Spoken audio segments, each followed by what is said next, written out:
Barrier na concrete plant boxes ang tugon ng Quezon City LGU para sa mas ligtas na bike lanes at kahit papano'y gawing eco-friendly ang mga kalsada. May report si Katrina Son. Mahigit 2 taon na raw nagbibisikleta si Homer Atachon. Papasok at pauwi sa trabaho. Para makatipid sa pamasahe.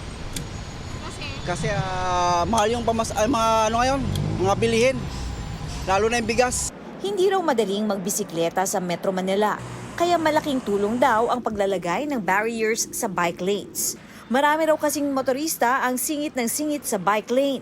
Mas okay yung may harang, at least safety yung mga bikers. Sa ilang kalsada sa Quezon City, konkretong plant box ang naghihiwalay sa mga siklista sa iba pang mga motorista. Ayon sa lokal na pamahalaan ng Quezon City, bukod sa kaligtasan ay makatutulong din daw ito sa itsura ng mga kalsada. Kung mapapansin natin yung all jersey barriers sa init, sa lamig, so pumuputok siya, ma'am. Unlike sa cement barriers, nandun lang siya, parang it was meant to shatter and absorb an impact on wayward for 4 or 2-wheeled vehicles.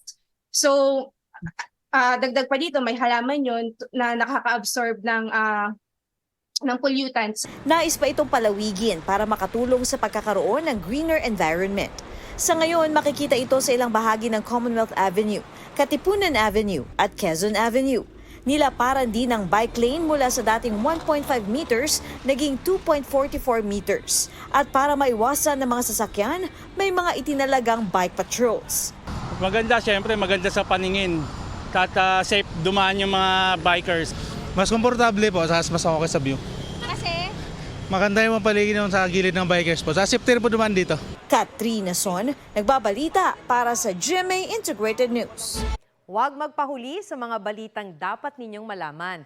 Mag-subscribe sa GMA Integrated News sa YouTube. Sa mga kapuso abroad, subaybayan nyo kami sa GMA Pinoy TV at sa www.gmanews.tv.